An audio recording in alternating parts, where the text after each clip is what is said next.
conocimiento justificará a mi siervo justo a muchos y llevará las iniquidades de ellos. Por tanto, yo le daré parte con los grandes y con los fuertes repartiré despojos, por cuanto derramó su vida hasta la muerte y fue contado con los pecadores, habiendo él llevado el pecado de muchos y orado por los transgresores. Vamos a movernos a 700 años después de esto. Lo invito a Mateo capítulo 1. Y vamos a dar lectura en Mateo capítulo 1, versículo 18 al 23.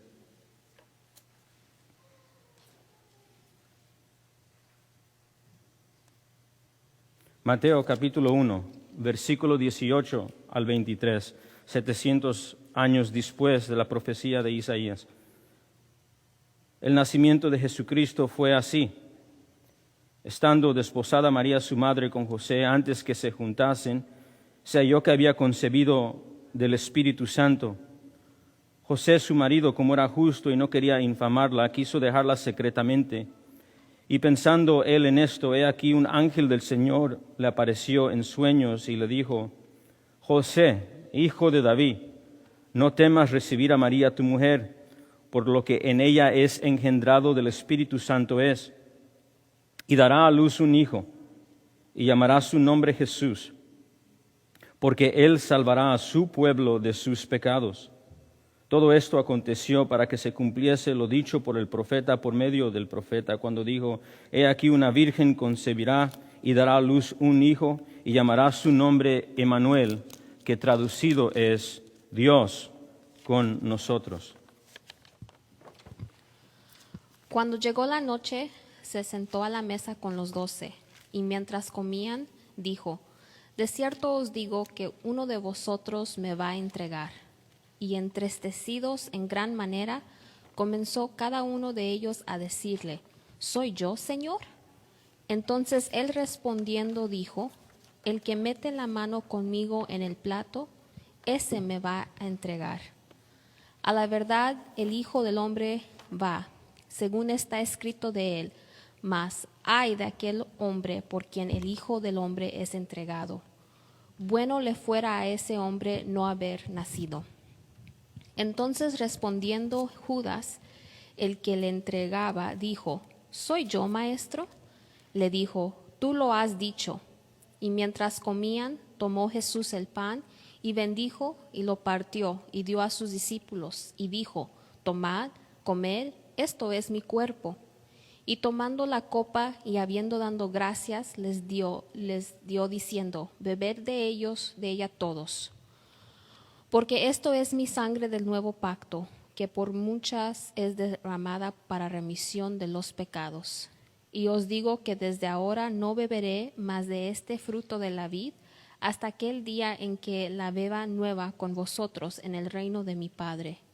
Y cuando hubieron cantado el himno, salieron al monte de los olivos. Hubo quien por mis culpas muriera en la cruz, aunque indigno y vil como soy feliz, pues su sangre vertió mi Jesús, y con ellas mis culpas borró. Mis pecados llevó en la cruz, do murió el sublime, el tierno Jesús. Los desprecios sufrió y mi alma salvó. Él cambió mis tinieblas en luz. Él es tierno y amante, cual nadie lo fue, pues convierte el infiel corazón. Y por esa paciencia y ternura yo sé que soy libre de condenación. Mis pecados llevó en la cruz, do murió el sublime, el tierno Jesús. Los desprecios sufrió y mi alma salvó. Él cambió mis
en luz. Entonces llegó Jesús con ellos a un lugar que se llamaba Getsemani y dijo a sus discípulos: Sentaos aquí entre tanto que voy allí y oro. Y tomando a Pedro y a los hijos de Zebedeo, comenzó a entristecerse y a agüitarse en gran manera. Entonces Jesús les dijo: Mi alma está muy triste hasta la muerte. Quedaos aquí y velad conmigo. Vendo un poco adelante, se postró sobre su rostro, orando y diciendo: Padre mío, si es posible, pasa de mí esta copa, pero no sea como yo quiero, sino como tú.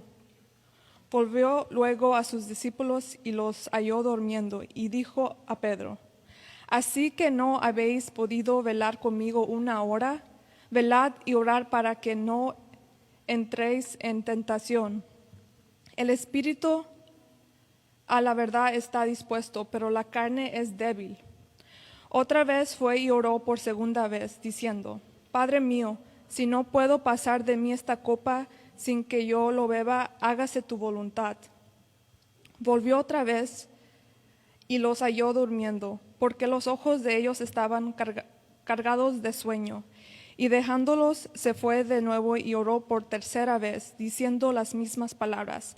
Entonces se acercó a sus discípulos y les dijo: Dormid ya y descansad. Ha llegado la hora, y el Hijo del Hombre es entregado en manos de pecadores. Levantaos, vamos, ved, se acerca el que me entrega.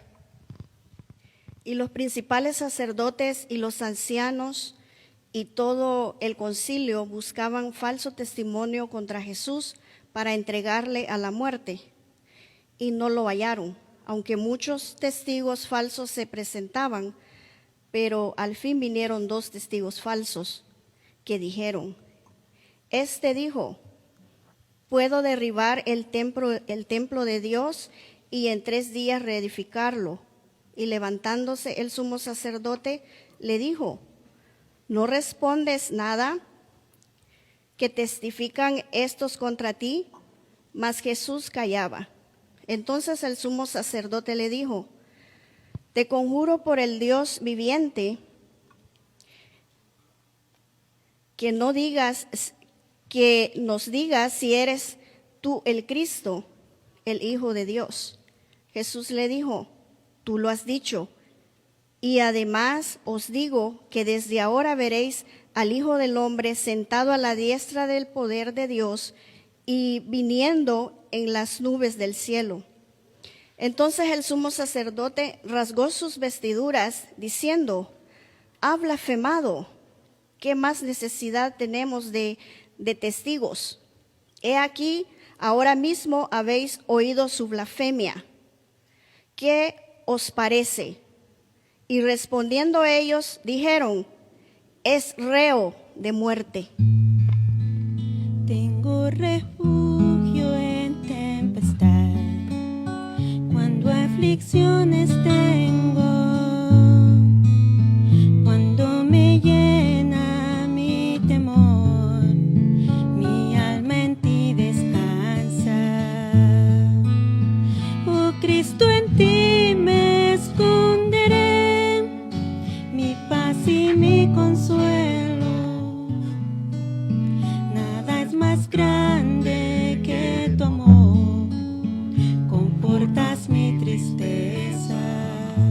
Tengo un refugio en tempestad, si mi pecado acusa, culpable soy de mi maldad, tu gracia aún me acerca. Oh Cristo, en ti me esconderé, ya no soy condenado. Refugio tengo en tu cruz y salvación encuentro. Tengo un refugio en tempestad, si temo a la tormenta,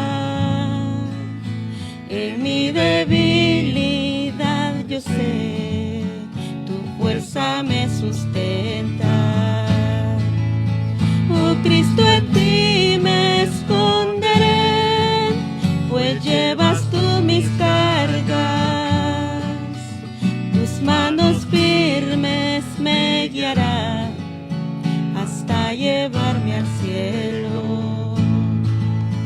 Oh Cristo, en ti me esconderé, pues llevas tú mis cargas. Tus manos firmes me guiarán hasta llevarme al cielo. Oh Cristo, en ti me esconderé, pues llevas tú mis cargas. Tus manos firmes me guiarán hasta llevarme al cielo.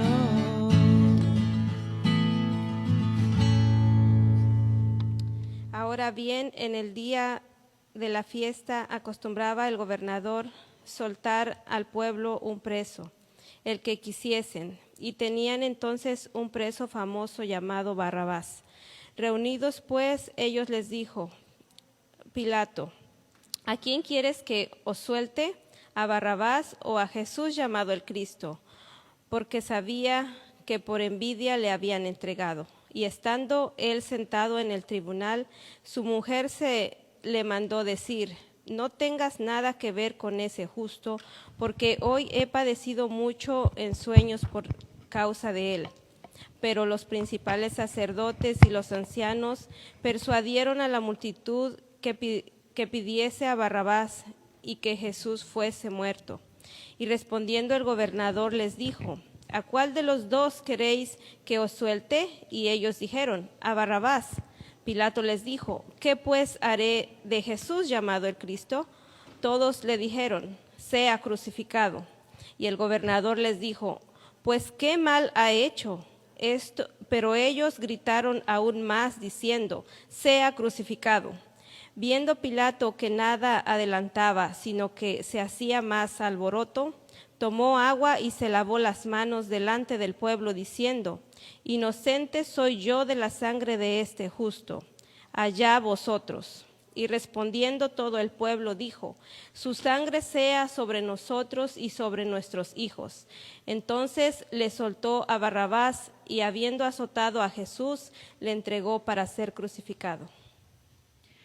Entonces los soldados del gobernador llevaron a Jesús al pretorio y reunieron alrededor de él a toda la compañía. Y desnudándole, le echaron encima un manto de escarlata y pusieron sobre su cabeza una corona tejida de espinas y una caña en su mano derecha. Y hincando de la rodilla delante de él, le escarnecían diciendo: salve, rey de los judíos. Y escupiéndole, tomaban la caña y le golpeaban en la cabeza. Después de haberle escarnecido, le quitaron el manto, le pusieron sus vestidos y le llevaron para crucificarle. Cuando salían, hallaron a un hombre de Cirene que se llamaba Simón, y a éste obligaron a que llevase la cruz. Y cuando llegaron al lugar llamado Golgota, que significa lugar de las calaveras, le dieron a beber vinagre mezclado con hiel. Pero después de haberlo probado, no quiso beberlo. Cuando le hubieron crucificado, repartieron entre sí sus vestidos, echando suertes para que se cumpliese lo que era dicho por el profeta: partieron entre sí mis vestidos y sobre mi ropa echaron suertes, y sentados le guardaban allí. Y pusieron sobre su cabeza su causa escrita: este es Jesús, el Rey de los judíos. Entonces crucificaron con él a dos ladrones, uno a la derecha y el otro a la izquierda. Y los que pasaban le injuriaban, meneando la cabeza y diciendo: tú que derribas el templo y en 3 días lo reedificas, sálvate a ti mismo. Si eres hijo de Dios, desciende de la cruz. De esta manera también los principales sacerdotes, escarneciéndole con las escribas y los fariseos y los ancianos, decían: a otro salvó y a sí mismo no se puede salvar. Si es el Rey de Israel, descienda ahora de la cruz y creeremos en él. Confió en Dios, líbrele ahora si le quiere, porque ha dicho: soy hijo de Dios. Lo mismo le injuriaban también los ladrones que estaban crucificados con él. Y después de la hora sexta hubo tinieblas sobre toda la tierra hasta la hora novena. En el monte Calvario estaba una cruz, emblema de afrenta y dolor. Mas yo amo esa cruz, no murió mi Jesús por salvar al más vil pecador. Oh, yo siempre amaré esa cruz, y en sus triunfos mi gloria será. Y algún día en vez de una cruz, mi corona Jesús me dará. Aunque el mundo desprecie la cruz de Jesús, para mí tiene suma atracción. Pues en ella llevó el Cordero de Dios de mi alma condenación. Oh, yo siempre amaré esa cruz, en sus triunfos mi gloria será. Y algún día en vez de una cruz, mi corona Jesús me dará. En la cruz de Jesús, su sangre vertió, hermosura contemplo sin par. Pues en ella triunfante a la muerte venció, y mi ser puede santificar. Oh, yo siempre amaré esa cruz, en sus triunfos mi gloria será. Y algún día en vez de una cruz, mi corona Jesús me dará. Yo seré siempre fiel a la cruz de Jesús, sus desprecios con él llevaré. Y algún día feliz con los santos en luz, para siempre su gloria veré. Oh, yo siempre amaré esa cruz, en sus triunfos mi gloria será. Y algún día en vez de una cruz, mi corona Jesús me dará. Oh, yo siempre amaré esa cruz, en su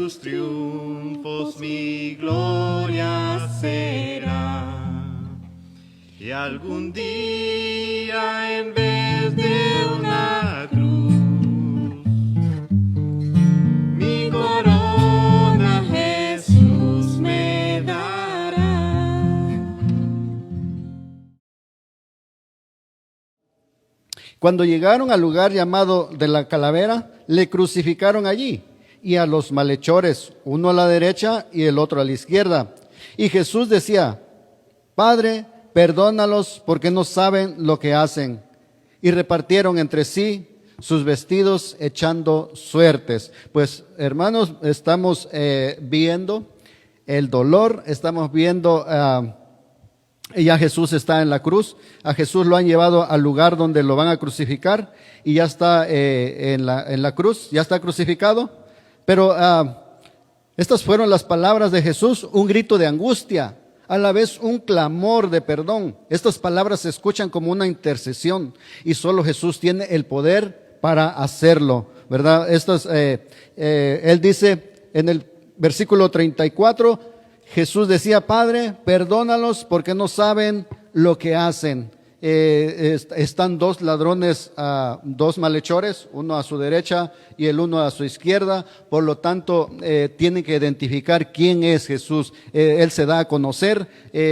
Un ladrón, un malhechor está a su derecha, ¿verdad? Y el otro está a su izquierda. Uno está clamando por su salvación y el otro está acusando. Pero las palabras de Jesús son diferentes a la de ellos. Por lo tanto, esta es una señal que él estaba anunciando el hombre sufriente, el hombre del Salmo 22:18, que dice que sobre sus ropas echaron suerte. Este es el siervo sufriente que fue contado con los pecadores de Isaías 53. Este es el que está diciendo: Padre, perdónalos porque no saben lo que hacen. Entonces dice que lo injuriaban. Los principales se burlaban de él, pero él, en lugar de condenarlos, en lugar de decir cosas contrarias a ellos, le decía: Padre, perdónalos porque no saben lo que hacen. Pero ¿cuál era la culpa de este hombre? ¿Qué hizo para que le dieran pena de muerte? Su única culpa era cumplir lo que estaba escrito de él: el Mesías enviado de Dios, el siervo sufriente. Su amor por el pecador lo llevó a una muerte, y muerte de cruz. Este es el rey de los judíos. ¿Cuál sería la respuesta del padre de este rey al ver que su hijo, su único hijo, en la cruz? ¿Cuál sería la respuesta para los soldados que lo llevaron al lugar de su muerte? ¿Cómo les pagaría el padre de este rey, que a su voz la creación fue hecha, que su resplandor nadie la puede ver y vivir? Seguramente son culpables los soldados. Seguramente todos los que lo acusan son culpables. Seguramente usted y yo, si estuviésemos ahí, también fuéramos culpables y de igual manera dijéramos: crucifíquenle, crucifíquenle. Pero su amor, su infinita misericordia era más fuerte que su dolor. Su obediencia lo llevó a un lugar que le pertenecía a toda la humanidad pecadora. Y de su boca solo se escuchó una oración de intercesión: Padre, perdónalos porque no saben lo que hacen. Es más que seguro que esta intercesión detuvo la ira de Dios sobre todos aquellos que estaban allí, y seguramente para nosotros también. Una intercesión de Jesús nos puede librar de la justa ira de Dios. Su intercesión, como la de él que dice: Padre, perdónalos porque no saben lo que hacen. Estas fueron una de las últimas palabras de Jesús cuando fue crucificado, palabras de intercesión por toda la humanidad. Seguimos en Amén. La segunda palabra de nuestro Señor Jesucristo. Se encuentra en San Lucas 23, del 39 al 43, pero nos vamos a concentrar en el verso 43, donde dijo: En verdad te digo, hoy estarás conmigo en el paraíso. Podemos ver dos pecadores, uno a la derecha y uno a la izquierda. El cuerpo de nuestro Señor Jesucristo en medio, maltratado, adolorido, sufriendo. Estos dos pecadores, merecedores de lo que estaban padeciendo, discutían de cómo era posible de que Jesús, quien él decía que era el Cristo, no era capaz de bajarse de esa cruz, y que si lo hiciera, que los bajara a ellos también, de una manera como que si Jesús tuviera que obedecerles, de una manera burlona. Sin embargo, uno de ellos recapacitó y respondiendo al otro le dijo: guarda silencio, porque él no ha hecho nada malo. Sin embargo, tú y yo somos merecedores de lo que estamos pasando. Dirigiéndose el pecador a Cristo, le suplicó, le rogó, le imploró: acuérdate de mí cuando vengas en tu reino. Este cambio de actitud del pecador nos enseña muchísimo. Reconoció la justicia de Cristo, es decir, él al decir, él nada malo ha hecho. Apeló, suplicó piedad a Cristo y a nadie más. Está claro recalcar que en aquel lugar había representantes políticos de Roma. También estaban presentes los religiosos y los líderes del pueblo de Israel. El pecador nunca se dirigió a ellos, es decir, reconoció a Jesús en público, en frente de los romanos y de los religiosos, que Él era el Cristo, el único que tenía la autoridad y el poder de perdonar nuestros pecados y darnos la vida eterna, si nosotros se lo pedimos. Pidió perdón a Cristo. No fue el dolor ni las circunstancias en el que el pecador estaba, en el que se encontraba, sino que él reconoció que necesitaba el perdón de sus pecados. Le urgía el perdón, porque acabó de comprender que sin el perdón él no entraría al cielo. Reconoció la autoridad de Cristo cuando dijo: tu reino. Un reino necesita un rey, y el pecador se lo adjudicó nada más y nada menos que a Jesús. Anticipó su resurrección, la resurrección de Jesús. Un grupo cercano de Jesús, los discípulos, se llegaban a cuestionar si en verdad Jesús pudiera resucitar. Muchos lo dudaban, pero hubo alguien que no lo dudó ni un momento. El pecador, ya perdonado y libre de sus pecados por Cristo Jesús, sabía que nadie podía sobrevivir a una crucifixión. La muerte era inevitable. El pecador puso toda su confianza en Jesús. Él sabía que Jesús resucitó a Lázaro, por lo que se dio cuenta que Jesús tenía el control y la autoridad sobre la muerte, por lo que confirmó que Jesús tenía que resucitar para que Jesús pudiera venir en su reino, como lo dijo anteriormente.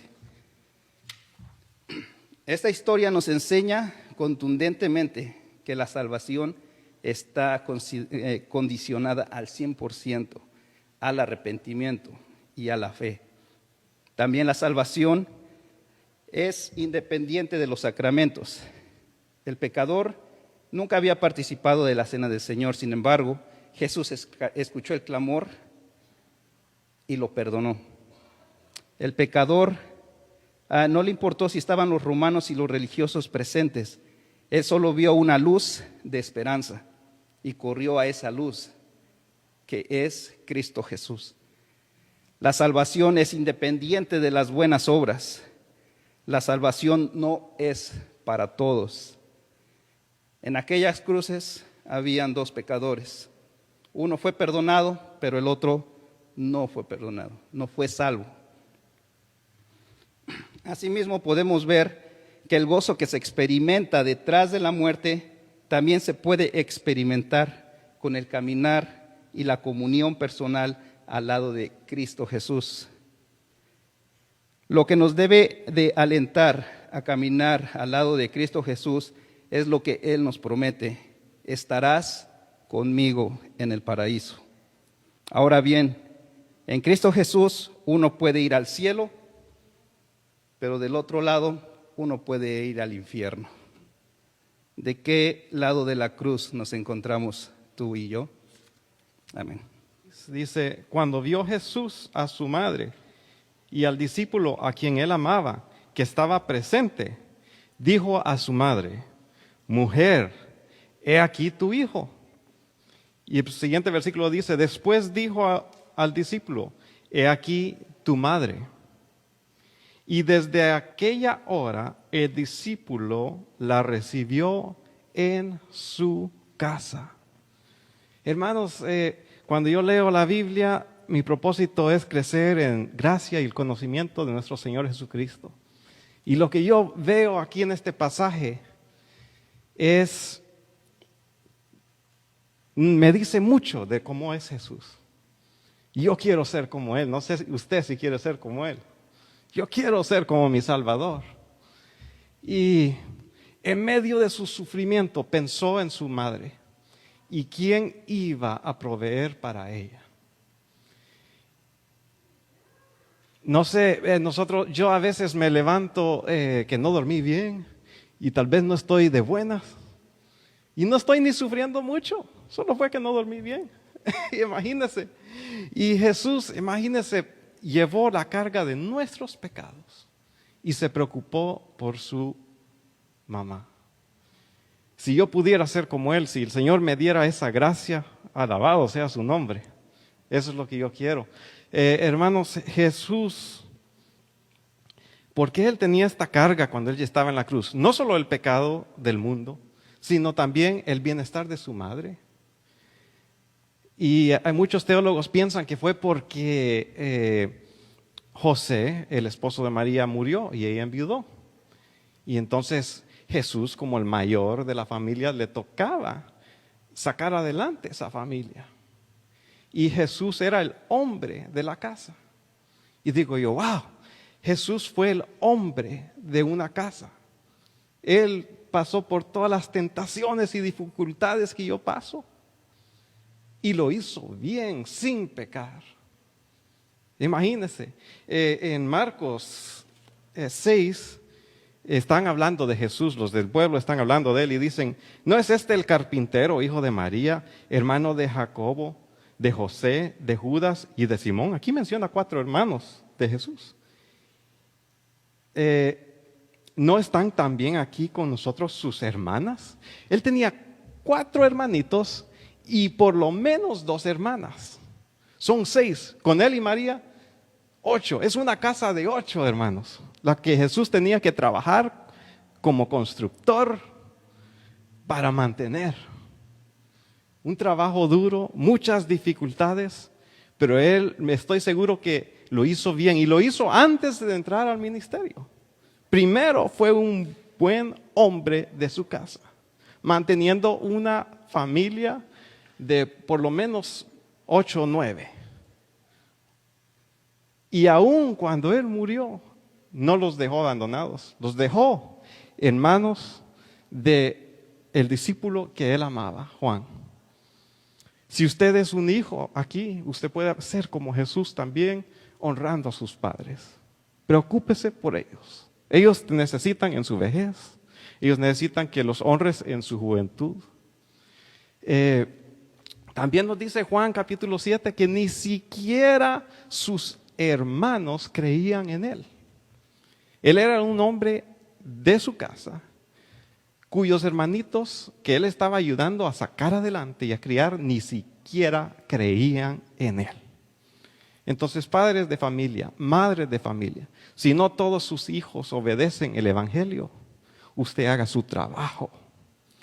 Lléveles la palabra todos los días.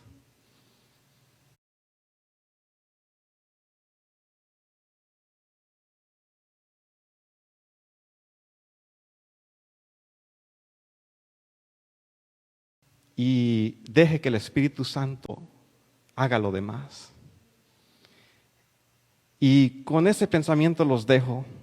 Tratemos de ser más como Jesús, crezcamos en gracia y el conocimiento de Él. Amén. Ante el trono celestial, Él intercede hoy por mí. Gran sacerdote es Jesús, quien por siempre vivirá.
aquí el Cordero Redentor, quien al morir resucitó, el inmutable gran yo soy, el Rey de gloria y majestad. Unido a él no moriré, pues con su sangre me compró, mi vida escondida está en Cristo Dios y Salvador, en Cristo Dios y Salvador. From noon until 3 in the afternoon, darkness came over all the land. About 3 in the afternoon, Jesus cried out in a loud voice, Eli, Eli, lama sabachthani, which means, my God, why have you forsaken me? The moment that Jesus agonized that night in the garden, when he fell with his face to the ground and prayed to his Father, my Father, if it is possible, may this cup be taken from me, had arrived. He was not taken by surprise. Jesus knew of the suffering to come, and this prayer to his Father reveals to us two things: his humanness and his desires to fulfill his Father's will, as expressed at the end of this prayer when he declares, yet not as I will, but as you will. He was betrayed for 30 pieces of silver, abandoned by those closest to him, falsely accused, mocked, and abused. These, a series of events foretold and revealed by God the Father to his Son, to his servants of old. All the suffering and indignities which Jesus suffered at the hands of men would be minor compared to what he was now facing. 3 hours of darkness. From the 6th hour, which was noon, until the 9th hour, about 3 p.m., there was darkness all over the land of Palestine. It was during that time that Jesus bore the indescribable, unimaginable curse of our sins. 3 hours of suffering in our place. The hell we also richly deserved in the mighty wrath of God against all our transgressions. In those 3 hours, Jesus paid the ultimate price. He satisfied our once unpayable debt and finished the work of his Father necessary for men's redemption. My God, why have you forsaken me? A question not asked, but rather quoted from Psalms 22, as Jesus bore the sins of men on the cross and experienced complete separation from God the Father. Psalms 22, a psalm of David, which he so accurately describes the suffering of Jesus, would endure hundreds of years later as depicted in Matthew 27, and which provides an answer to the very question posed. Psalms 22, 1-3 reads, my God, why have you forsaken me? Why are you so far from saving me, so far from my cries of anguish? My God, I cry out by day, but you do not answer. By night, I find no rest. Now the answer to the question was in verse 3. It says, yet you are enthroned as the Holy One. You are the one Israel praises. The answer is simple. It is because God is holy. He cannot overlook sin, and he must punish it. The Lord Jesus had no sin of his own, but he lovingly took the guilt of our sins upon himself at the cross. When God as judge looked down and saw our sins upon this sinless substitute, he withdrew from his Son of love. Isaiah 53:10 tells us that, yet it pleased the Lord to bruise him. Why? Because he loves us. Jesus suffered the anguish of God's eternal separation in our place so that we wouldn't have to. So on this day, let us look upon the cross and reflect on Jesus our Savior and reaffirm our commitment to him. Juan, capítulo 19, versículo 28 y 29. Después de esto, como Jesús sabía que ya todo había terminado, y para que se cumpliera la escritura, dijo, tengo sed. Había allí una vasija llena de vinagre, así que empaparon una esponja en el vinagre y la pusieron en una caña y se la acercaron a la boca. Tengo sed, él dijo, pero ¿de qué? Él tenía sed de cumplir las profecías escritas sobre él. En Salmos 69, 21, en mi comida pusieron hiel para calmar mi sed, me dieron vinagre. En Salmo 22:15, se ha secado mi vigor como una teja, la lengua se me pega a paladar. Aquí vemos al lado humano de Cristo, sufriendo mientras su lengua estaba pegada al paladar. Había sufrido una extrema pérdida de sangre después de ser azotado y clavado en una cruz. Cristo era 100% Dios y 100% humano. Y vemos en Hebreos capítulo 2, en versículo 17, por eso era preciso que en todo se asemejara a sus hermanos para ser un sumo sacerdote fiel y misericordioso al servicio de Dios, a fin de expiar los pecados del pueblo. Por haber sufrido él mismo la tentación, puede socorrer a los que son tentados. El cuerpo humano de Cristo anhelaba beber.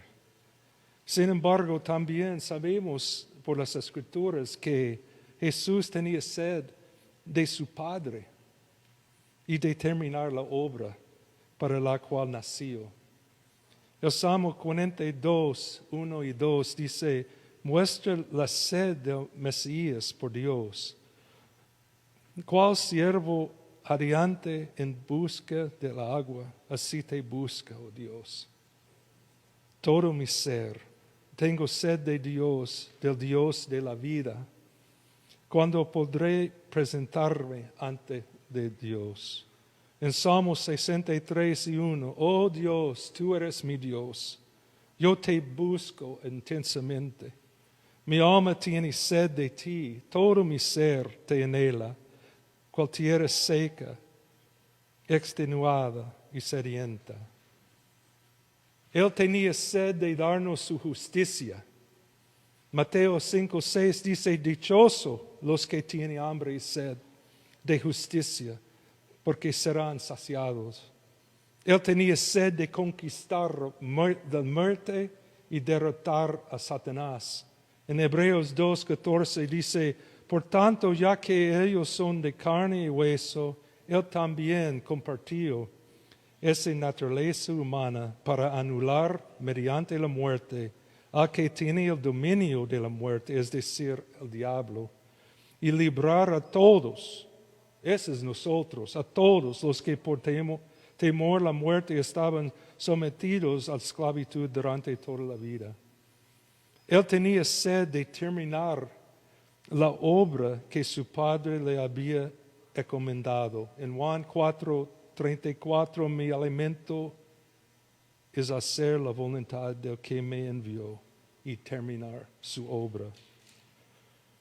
Alabado sea el nombre de nuestro precioso Salvador, el Señor Jesús, por morir en nuestro lugar y rescatarnos de las tinieblas y reconciliarnos con Dios. Amén. Buenas tardes. Vamos a leer Juan 19:30. Y esta es la palabra de Dios. Al probar Jesús el vinagre, dijo, todo se ha cumplido. Luego inclinó la cabeza y entregó el Espíritu.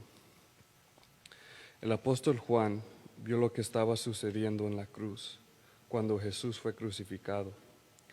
Fue testigo de la muerte de Jesús. Unos momentos antes de su muerte, Jesús declaró, todo se ha cumplido. Declaró en ese momento que toda obra redentora de Jesús se terminó. El Hijo dio su reporte al Padre en voz alta para que toda la humanidad pudiera oír. Y entonces fue con el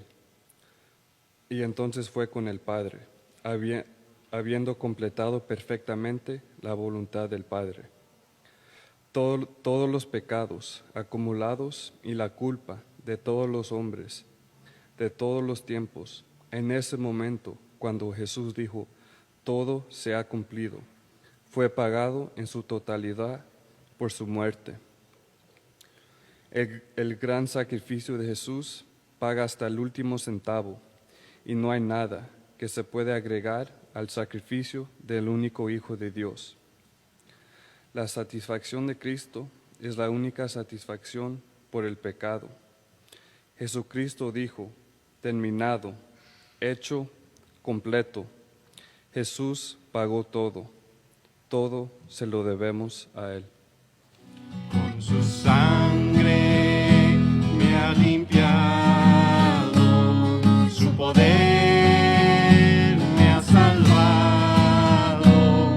A Dios sea la gloria por lo que hizo en mí.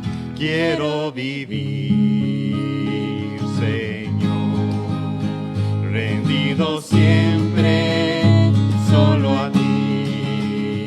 Pongo a tus pies lo que soy, porque diste todo, Señor, por mí.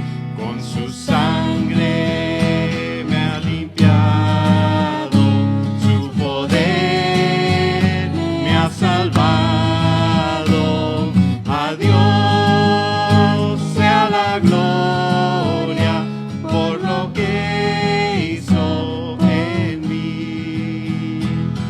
A Dios sea la gloria, a Dios sea la gloria, a Dios sea la gloria por lo que hizo por mí. Con su sangre me ha limpiado, su poder me ha salvado. A Dios sea la gloria por lo que hizo en mí. Entonces Jesús, clamando a gran voz, dijo, Padre, en tus manos encomiendo mi espíritu. Y habiendo dicho esto, expiró. Hay por lo menos dos observaciones que tenemos que hacer, aunque hay mucho que podemos observar en este texto. Pero hay dos cosas que definitivamente el Espíritu Santo, por medio del autor Lucas, escribiendo el testimonio de las últimas palabras de nuestro Señor Jesús, que tenemos que examinar. Y el primero definitivamente tiene que ver la confianza perfecta, la confianza total del Hijo hacia el Padre. Note lo que dice el Señor Jesús en su sufrimiento. Padre, en tus manos encomiendo mi espíritu.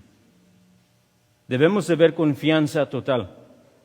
Debemos de ver confianza total en toda su vida.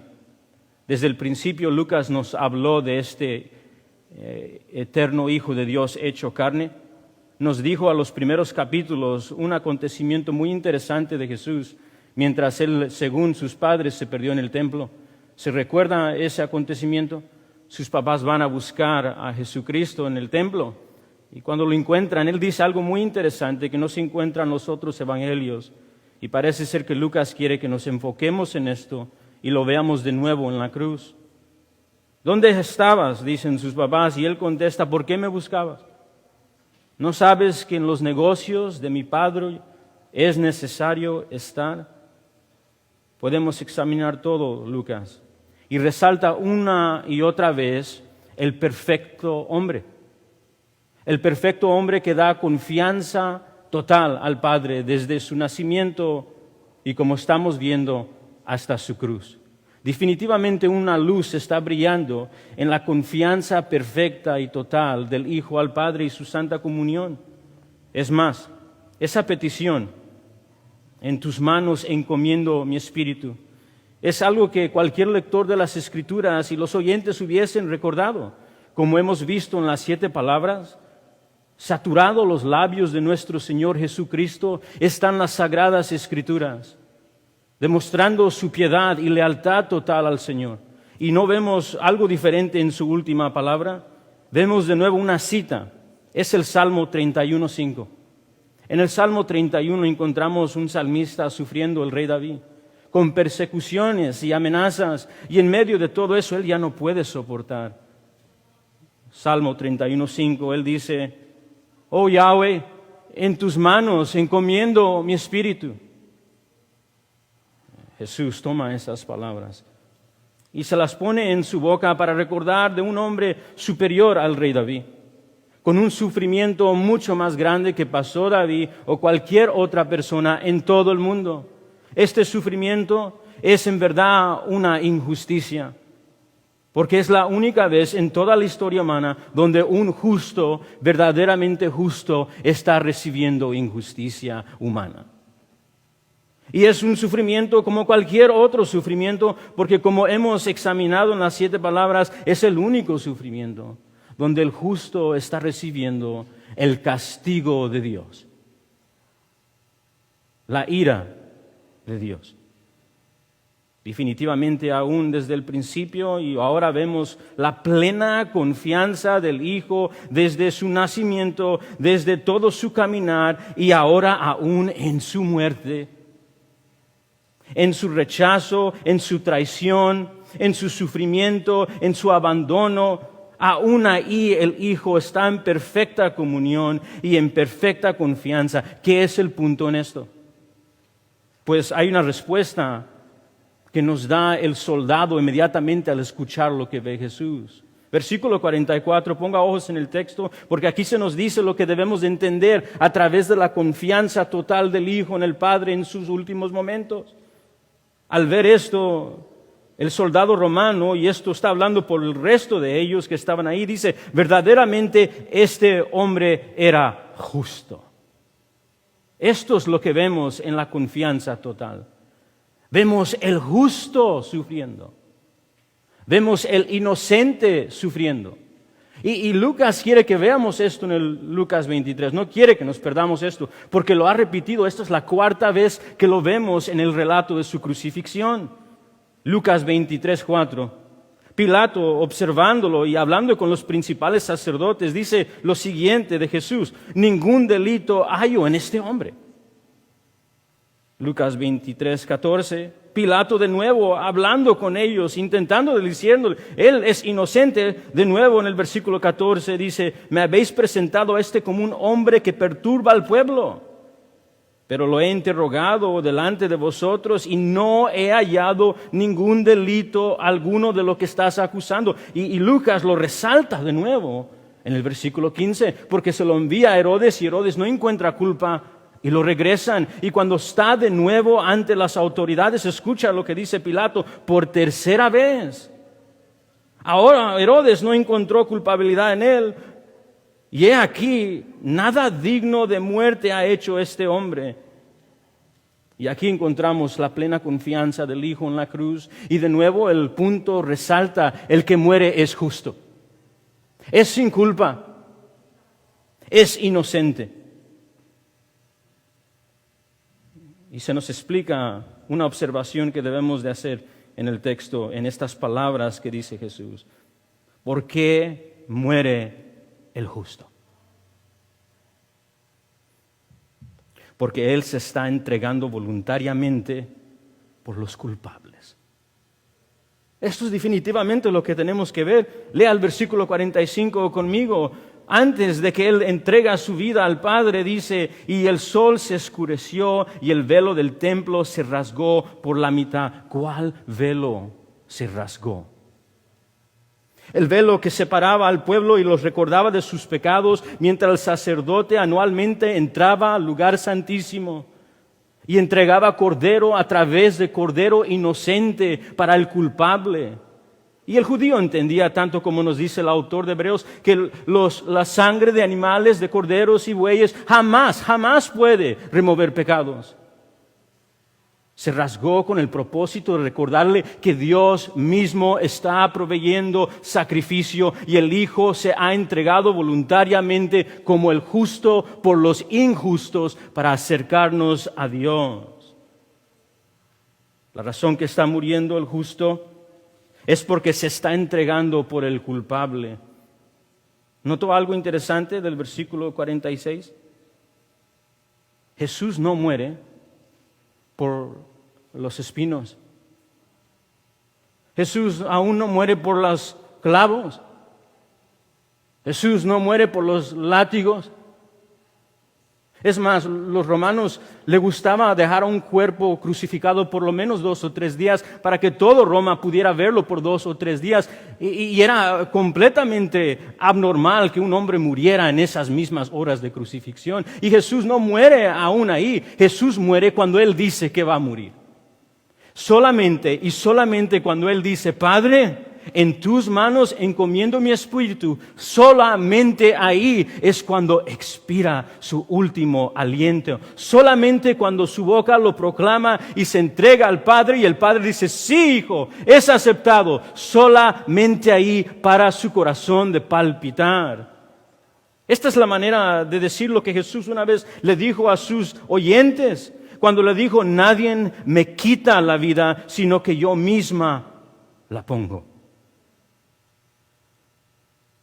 Lo que estamos sabiendo aquí es que aunque todos los hombres tienen que morir, como dijo un buen escritor, Él escogió morir. Lo que estamos viendo es el justo entregándose por los injustos para que pudiéramos ser acercados a Dios. Y qué consuelo tenemos hoy. Qué consuelo se nos ha brindado a nosotros pecadores, porque ¿notaste que el Padre escuchó al Hijo? Inmediatamente cuando Él dijo, ya lo he terminado, inmediatamente y no un segundo después, el Padre contestó y recibió el perfecto sacrificio por el pecado. ¿Notaste que el Padre escuchó? Esto significa que el Padre aceptó el sacrificio sustitutivo de su Hijo. En verdad que consumado es. En verdad que toda la obra redentora se ha completado. Y qué consuelo para su preciosa iglesia saber que la vida y la muerte sustitutiva de Jesús fue aceptada por Dios Padre como la expiación suficiente por los pecados de su pueblo. Somos de Él. Hoy nos regocijamos al escuchar esto. Nuestros corazones se llenan de aflicción al recordar el costo de ser acercado. Y si por alguna razón hay alguien aquí que ha rechazado al Señor Jesús y hoy Dios, por medio de su Santo Espíritu, ofrece una vez más misericordiosamente a los que le rechazan, Padre, perdónalos. Detén la ira un día más. Que hoy el Espíritu Santo que te llame, entregues tu vida a esa cruz y al Jesús que perdona a criminales, pecadores, ofensores como nosotros.